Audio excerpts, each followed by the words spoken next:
এই যে এত সুন্দর আয়োজনটা, এটা কোন ব্যানারের মাধ্যমে হলো? বারাকা ফাউন্ডেশনের ব্যানারে হচ্ছে। বারাকা ফাউন্ডেশনটা কত সাল থেকে ওপেন হয়েছে, শুরু হয়েছে? 2024 থেকে শুরু হয়েছে। এটা শুরু কে করলো?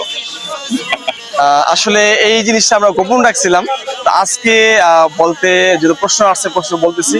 আলহামদুলিল্লাহ, আল্লাহ তাআলা আমার মতো গুনাহগারের মাধ্যমে এই কাজটা চালু হয়। তবে এই কাজটা আমি ব্যক্তিগত মালিকানা হিসেবে রাখি নাই। আমাদের সিঙ্গাপুরে একটা টিম আছে, এই ম্যানেজমেন্ট টিম আছে। এখানে আমাদের মুন্সিগঞ্জের আছে, কুমিল্লার আছে, এরপরে কানিগঞ্জের আছে। আমরা একটা টিম হিসাবে এই কাজটা করতেছি এবং আমার কনসার্ন হচ্ছে যে সবাই ব্যক্তিগত অনেক সম্পদ করে। আমি চাচ্ছি এই কাজটাকে একটা জামাতাকে চালানোর জন্য। এই জন্য এই কাজটা যদিও আমার হাত দিয়ে আল্লাহ তাআলা শুরু করছে, কিন্তু আমরা এটা জামাত আকারে করতেছি, যাতে করে এটা জামাতের মধ্যে আল্লাহ তাআলার রহমত আছে, যাতে আল্লাহ তাআলা এটাকে দেশব্যাপী এবং দুনিয়াব্যাপী ছড়ায় দেয়। এই জন্য জামাত আকারে এই কাজটা আমরা করতেছি। আচ্ছা, বারাকা ফাউন্ডেশনে যদি কেউ সদস্য হইতে চায়, তার মানে কি করতে হবে সদস্য হওয়ার জন্য? বারাকা ফাউন্ডেশনের সদস্য হওয়ার জন্য তার শুধু আমাদের যে হোয়াটসঅ্যাপ গ্রুপ আছে, এখানে সে সম্পৃক্ত থাকবে, আমাদের কাজগুলো দেখবে। তার যদি মনে চায় সে এখানে ডোনার করতে পারবে, আর যদি সে মনে না চায় করার প্রয়োজন নাই, মানে তার ব্যক্তি স্বাধীনতা আছে। আমাদের প্রবাসে $10 থেকে আমাদের $50 পর্যন্ত ডোনার আছে। এখন যে স্বাধীনতা তার সামর্থ্য সে দিবে, ডোনেশন করবে। আর যদি দিতে না চায়, সে এমনি থাকবে, সে এমনি থাকতে পারবে। এটার মধ্যে কোনো মাসিক কোনো চাঁদা নাই?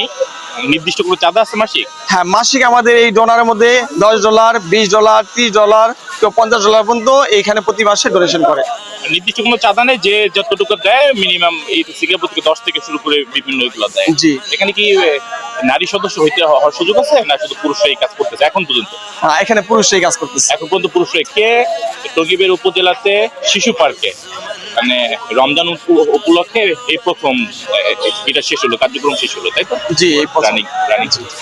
তবে এই থানাতে আরো মানবিক অনেক কাজ হয়েছে, যারা অসুস্থ চিকিৎসা দেওয়ার কাজ হয়েছে, এবং আমাদের দেশে বাইরেও কাজ আছে। দেশের বাইরেও কাজ চলতেছে। জি। অর্থাৎ বারাকা ফাউন্ডেশন বাংলাদেশের 64 জেলাতেই কাজ করবে পর্যায়ক্রমে। জি, ইনশাআল্লাহ। এগুলো মনে হয় এখন পর্যন্ত বলা হয়নি, সেটা আমি একটু বলি। প্রভাব হচ্ছে আমার স্কুল জীবনের বন্ধু। ছোটবেলা থেকে ও অনেক বেশি সৎ, এবং নামাজের ক্ষেত্রে আমরা অন্যরা যখন নামাজে চাইতো না, আমরা বন্ধুরা মিলে আসলে নামাজে যেতাম।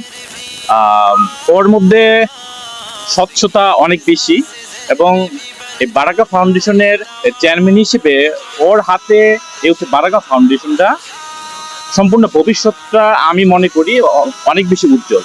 কারণ যে কোনো সংগঠনের জন্য আপনার স্বচ্ছতা, হিসাব কিতাব যেটা, এটা ওর কাছে আমি মনে করি 100-100ই থাকবে।